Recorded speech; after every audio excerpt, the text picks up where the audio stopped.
All right, now we're back for another episode of the Lakers Fast Break podcast. It's Gerald Glassford coming right back at you here from the Lakers Fast Break, Pop Culture Cosmos, Inside Sports Fantasy Football, and Game Source. We truly appreciate everyone out there listening to our shows. And if you can, please, please, please, please, please give us that 5-star review on Apple Podcasts for any of the shows that we do. Plus, like, subscribe, not only to the stuff that we do on YouTube, Facebook Live, or wherever we have our podcasts, but also our great guests like the one I have coming up right here now. You can go ahead and like, subscribe, everything that he does as well coming up right now. I'm going to give you some information on him coming up in a sec. But the Lakers right now, they're in the middle of that bubble. Didn't get off to the best of starts. Kind of karma happened when Rajon Rondo, who was comparing his hotel rooms to a Motel 6, unfortunately, karma came back to haunt him, and he ended up in the second practice for the Lakers, breaking his finger. So he'll be out 6 to 8 weeks, actually his right thumb to be exact. And I want to go ahead and talk about some of the options the Lakers now have and some of the things that they can do going forward, because it is still something that a lot of people are going to go ahead and still have the Lakers going all the way. I know I still do. I know this is going to be something where Rondo, if he's going to be needed, will be coming back into the playoffs at a later point in time. So I don't think it's going to hurt the Lakers too much, but there's still a lot of pundits out there that are shaking their heads at the Lakers saying they can't do it, they can't do it, they can't do it. But here today I have a great guest that is probably going to tell me that they can do it and is going to give you some great reasons why. And I'll tell you what, if you're not watching his show and if you're not watching his podcast on YouTube, you got to go ahead and check it out today. It is the Big Baby Jonathan Sports Podcast, BBJ. It's available now on YouTube. I'm actually have it on the screen right there for you. It's all right there. And it's just the great Lakers videos, including his Laker Talk 101, where he has some great guests on. And I'll tell you what, he has some great conversation there. Plus, he also goes ahead and hits all the major topics right there for you, especially if you're a Lakers fan. It's a great place to go. It is Jonathan Soffel. And Jonathan, I cannot thank you enough for being part of the program today. Thank you, Gerald, for having me on, man. Appreciate it, man. Looking forward to the show today. I'm looking forward to it as well. And, you've just been a great supporter ever since we started connecting on Facebook and all that. And I, again, want to give a big shout out to the sports and sports broadcasters and sports podcast Facebook group on, tell you what, they've been just a great supporter, and also so many, just a community that just everybody, just goes and comes together on. So I cannot thank everybody enough for doing that and reaching out. And I got a lineup of great guests. And Jonathan, I'll tell you what, everybody I talk to, and I probably will be talking to, is going to be talking about the Lakers and how they can make an impact in the bubble. For me, man, the impact they're going to make is they're going to dominate AD and LeBron. This team is going to be dominant. I know Rondo, Avery Bradley are out, but we got a group of guys. Alex Caruso, KCP, we got Quinn Cook, we got a group of guys that step up. It's a team effort, so we got to put the team effort to try to win the championship. I have all the faith in them that they will, I do as well. I think when you have Anthony Davis and also LeBron James together as a 1-2 punch, I think that's really going to be very difficult for other teams to stop. And I'm hoping that they will get enough from the supporting cast. I think they will. I think Danny Green is someone who has not stepped it up so far this season, but has just been waiting. Like he's been lying in the bushes, just waiting to strike. And I think he's going to go ahead in the playoffs, perform at a level that we've seen him perform at when he's been playing for Toronto and San Antonio. I also think that there's, like you said, Alex Caruso, he's going to continue. I know he hasn't played or been in a playoff scenario, but I don't think that's going to faze him. I think he's going to go ahead and give you quality minutes off the bench. Plus, KCP, I think he's someone that, as Laker fans, we've been a little bit hard on him. Some of it deserved, especially last year and coming in as far as the start of this year kind of struggled. But I'll tell you what, he has just reshaped himself. He has found something that has really pushed him to a better level. I love the way he has that drive and dish that he has over the top to one of the big guys that he always does like once or twice a game. That I usually see them run that play, and it's just so awesome that they do. And he's done a tremendous job now later in the season, especially the point where I don't feel so bad that, or as bad that Avery Bradley's out because he's scoring quite a bit when he's starting, and the Lakers are 17-3 with KCP in the starting in a starting role. Yeah, KCP, to me, is a talented player. I know a lot of Laker fans don't like him because he airballed that game winner against Golden State, and he struggled when he first came to Lakers, but he's improved on this team. You know, we gotta give him a chance. I know a lot of Laker fans always just like to look at the bad what KCP does. Overall, he's a great player, great defender. He can shoot the ball really well, shoot that three. You know, and LeBron makes his teammates better in the playoffs. You know, I know the regular season he makes teammates better, but in the playoffs, they hit tiny big shots in the playoffs. You know, go with the Cavs, J.R. Smith, which we got J.R. Smith, and all that good stuff. So I'm excited to see what KCP does. I have all the faith in this team to win this championship this year. You know, I have all the confidence in the world that KCP is going to hit the big shots. All of our role players are going to hit the big shots to win the championship in Orlando. That's how I feel. Well, check out these numbers, these stats. In KCP's in the starting lineup, 51% overall shooting, 43% from the three-point area. If he gives you anything close to just average defense, I think that speaks volumes, or even close to what Avery Bradley gives you on the defensive end. I think really that it could send a sign out there that the Lakers are for real. And even though they've lost Rajon Rondo for a period of 6 to 8 weeks, I think they can overcome that. And that's one thing I wanted to ask you with Rajon Rondo. He's out 6 to 8 weeks with that broken thumb. Who do you think needs to step up as a secondary ball handler and someone to drive the offense, either with LeBron or when LeBron sits out of the game? I think Quinn Cook's going to have to step up, and Alex Caruso, and we got Deion Waiters. Deion Waiters could bring up the ball, create his own shot, get teammates involved. He did that at Syracuse. So I feel like Frank Vogel's going to put him out there. AD may bring it up the ball. You never know what Frank Vogel has planned. And I feel like LeBron's going to be, at the end of the day, LeBron's going to be running point. Oh, yeah, yeah. For most of the time, he will be. I mean, when you lead the league in assists, that tells you right there. But I'm just saying when he's going to need that 10 minutes a game that he's going to be set because his minutes are going to be bumped up in the playoffs. But that 10 minutes that you have someone else out there directing the ball while Rondo's out, they're going to need someone to step up. I like Quinn Cook. I know he's been almost like a forgotten individual. In fact, a lot of people I've been talking to is that, yeah, that's right. He's on the team. Yes, he's on the team. Can hit the three-pointer. Defensively, it's going to be a struggle for him. It always has been. But I think he's quick enough, fast enough, and I think he can go ahead with some consistent play, get you the kind of shot making and also playmaking that you'll need to get by until Rondo comes back. Or if you want to go ahead and if he plays well enough, have Rondo just there for support, because I know a lot of people are also very divisive on Rondo as well. Yeah, and I did see a thing on I think a report that Frank Vogel is going to offer Rondo to sit on the bench with the coaching staff. So that's a good thing. You know, Rondo's a good veteran leader. He knows the game of basketball. He's gonna get at people on the court. He's gonna pick their brain. And he's gonna call them out. You know, Rondo ain't scared to do that as a coach or a player. So I'm interested to see how Rondo's going to do that. You know, I'm excited. I said that earlier in this year to Laker Tom of Lakerholics.net is that I thought his eventual calling will be as a coach. I think he, like you said, he has that guidance and mentorship quality that he showcases with the younger players that I think is more valuable than anything he does on the court personally. Yeah, most definitely, man.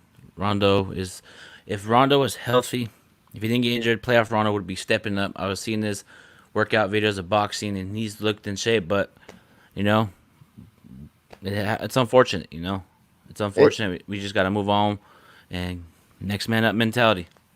It is next man up, and it is the next man up in mentality. And I'm just thinking with Rondo, I know with him, his numbers don't always reflect what's going on. And I understand that playoff Rondo, he always steps up to the challenge, and I don't know how much more you can do that at the advancing age that he is. But then again, you see LeBron doing it.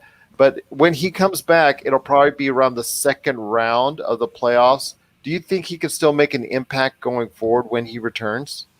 Yeah, most definitely with his ball handling, his defense, and his high IQ on the court. So I'm not worried right now, and we'll see you in the second round, Rondo, or Western Conference Finals. Get I'm healthy. hoping. I'm hoping he'll get back healthy and come back and make a contribution to the team once again. But I My did see him post about the hotel, and I feel like he was just trolling and playing around with that. A lot of players at the bubble are complaining and stuff. It's like, come on, man. It is what it is. But I'm not tripping about it. But be thankful. That's all I have to say. Absolutely, and I've said this before on some of our other shows I've had already since the Hmm. guys have gone on the bubble. Is that these are hotel rooms. When I went to Orlando in Hmm. December, this is very similar to the hotel rooms that I stayed in. Hmm. And when you do that and you post it, it's funny at first for the guys to have this type of acclimation period and what they're showing off on Instagram and Twitter and all that. But I'm also asking that if they continue to do it, is this going to be a problem for the league as far as the message that they're sending? Because again, for most people out there, when they go to Orlando, because Orlando is not the cheapest vacation in the world, Hmm.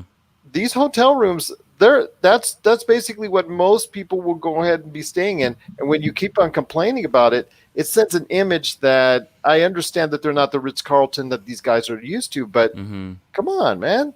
You're staying in there for 3 months. Yes, I get it, but these are hotel rooms that you and I would mostly be staying in when we're down there. Yeah, most definitely, man. And I guess if players go get food outside the bubble, they have to stay quarantined for 8 days. Yeah, that's we found out with Rashawn Holmes. Got to get it sent to the front desk. Got to get to some. Yeah, that's note. That's everybody of the players. NBA Hmm. knows that now. Got to get the food sent to the front desk. Don't go outside and pick that up. Yeah, it's crazy, but they should just stick to that food that they have over there because the hotels are providing the food. I guess they're on the schedule with food because Dwight was posting on his Instagram what food they have, like lasagna and all that stuff, shrimp and all that. So I guess they're like on the food plan thing. So you know, Yep, yep. But hey, I appreciate the fact that they are gearing up towards a season run, an 8 game season. We'll hmm. be seeing the scrimmages next week. Oh, As of the yes. 22nd, I think a lot of people are excited for that. It's going to be on Spectrum Sportsnet, hopefully a little bit on NBA TV and all that. I know everybody is excited. I know you're excited, Hmm. and you're definitely looking forward to it. I'm definitely looking forward to it as well. But when it comes to the actual season that takes place in that 8 games before the playoffs, since we know the Lakers are going to be in the playoffs, since Hmm. we know most likely, unless there's a major collapse, which I don't think will happen, and I know you won't think will happen, they're going to have the number one seed. Who do you what do you expect to see of the 8 games as far as preparation is concerned? As far as who needs to go ahead and get some time? Who do you think needs to go ahead and get acclimated to the Lakers system? Because obviously, with actually three new faces, if you include Markieff Morris, they need to go ahead and get them some time heading into the playoff run. I think J.R. Smith, Deion Waiters, and Markeith Morris. I know Markeith Morris. We got him prior to the NBA being shut down the first time.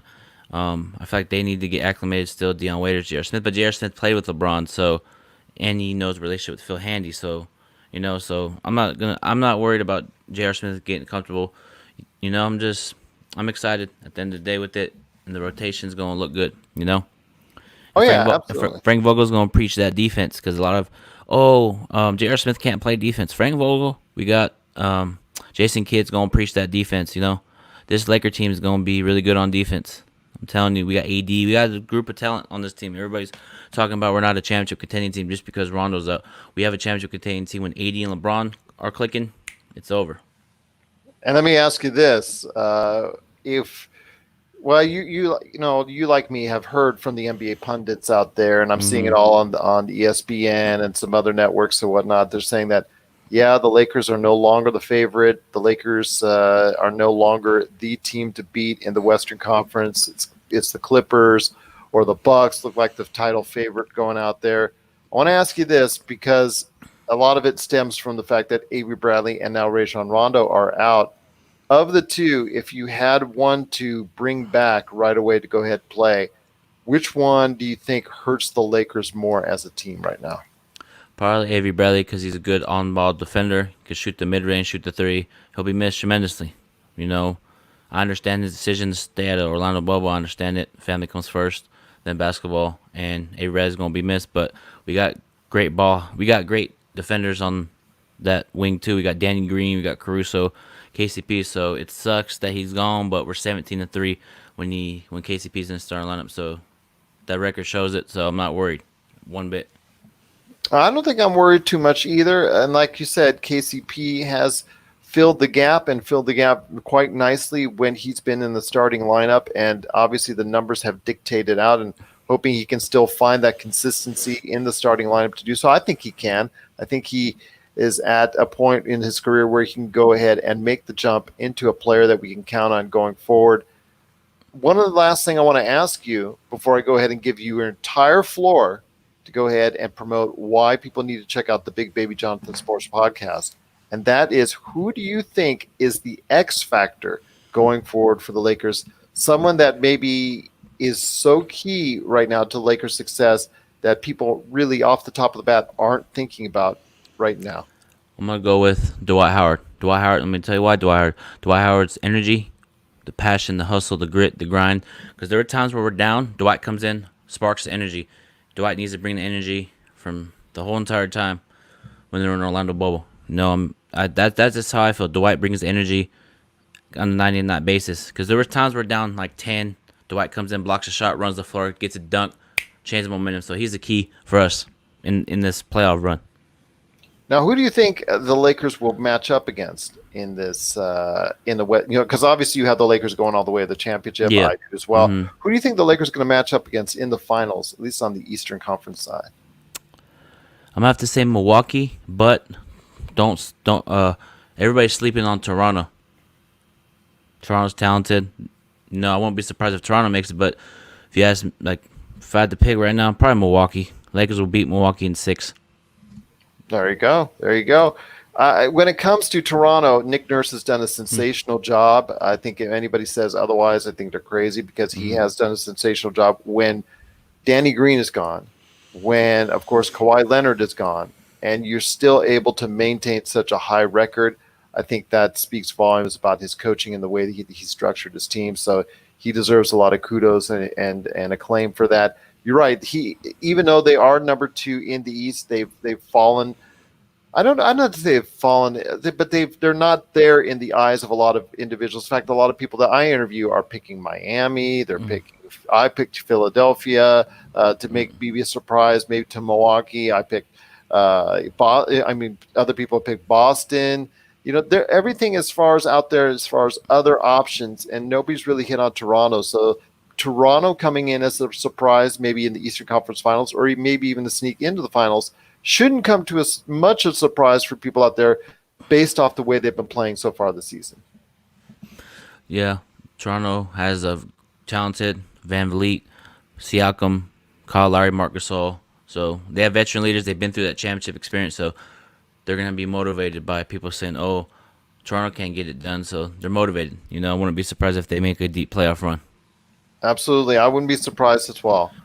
Once again, I'm speaking to Big Baby Jonathan from the Big Baby Jonathan Sports Podcast. You got to go ahead and check it out today as I'm showing everybody on Facebook Live right now on YouTube.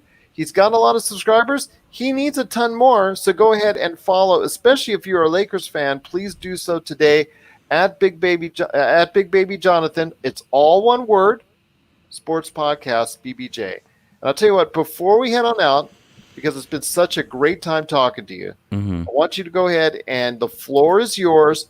Tell people why people need to check out your awesome show, the Big Baby Jonathan Sports Podcast, BBJ. People need to listen to me because I'm very passionate about what I talk about. I'm a very passionate Laker fan. I got great knowledge for the game, and subscribe to the channel and get me to my 400 subscribers, man. My goal is to get to 1,000, and I'm going to reach that goal because I see the vision of my goals to get to 1,000 subscribers. And just subscribe to the channel. Very passionate and looking forward to more subscribers. Looking forward to more people on my show, man. Well, I've subscribed, And I know everybody else got out there. If you're a Lakers fan, you got to Mm-hmm. go ahead and subscribe as well. And I'll tell you what, it's just awesome to speak to you today. And again, if you can, please, please, please check out his awesome podcast, The Big Baby Jonathan, all one word, sports podcast, BBJ. It's available now on YouTube. We got to go ahead out there and please get him to 1,000 subscribers. And if you're a Lakers fan, I want to go ahead and please encourage you to do so. He's got a lot of great Lakers talk. I've already watched a couple of episodes last night. I'm really hooked. It's got me in there. The words, the conversations that he has, and I'll tell you what, it's just so great just listening and watching and seeing everything that's going on at the Big Baby Jonathan Sports Podcast. Yeah, I love what I do. I'm very passionate and just very passionate about podcasting. There you go. I guess you could say I am as well. I do a lot of it, but I tell you what, it's just always so great to be someone so passionate about the field of podcasting, such as yourself, and to hear the insight of what you talk about and why you talk about the Lakers so much, because the Lakers are. It's just so great to have them back. It's so great to have them back in a fold where they're winning, where they're playing well, where people are confident about being a Lakers fan once again. Because you and I both know the past 7 years, the Lakers have fallen out of favor with a lot of your friends, and people are liking the Warriors, and people are liking this team or that team, and I was once a Lakers fan, but they're horrible. You've heard it over the past 7 years, like I have. It's just nice to hear. It's just nice to hear it once again. Yeah, here's the crazy part. A lot of these Laker fans switch to Golden State fans as soon as KD leaves. Oh, I'm a Laker fan again. I'm like, nope, stay away. Loyal Laker fans only. No, don't say that, because if they want to go ahead and put money down on the Lakers, help pay for LeBron. Help pay for all those nice fancy seats once we can get back in after the coronavirus hopefully has subsided and we can get back into the Staples Center. Yeah. That's always nice to go ahead and because these players, they deserve it. They work hard. They go ahead, and as much support as he can give them, even if it's from those people that jump back on the Lakers train. But we all know who really the true Lakers fans really are. Yeah. Yep. I 100% agree. 100%. Well, I'll tell you what, Big Baby, it's been just so great talking to you. Once again, I'm speaking to Big Baby, Jonathan Soffel. You got to go ahead and check out his awesome podcast again on YouTube, the Big Baby Jonathan Sports Podcast, BBJ. Thank you, Jared, for having me on. Appreciate it. Oh, no problem. Always great to have you on. Going to bring you back on as the Lakers continue their march toward the playoffs. I'm looking forward to it, and I cannot thank you enough for being part of the Lakers Fast Break Podcast.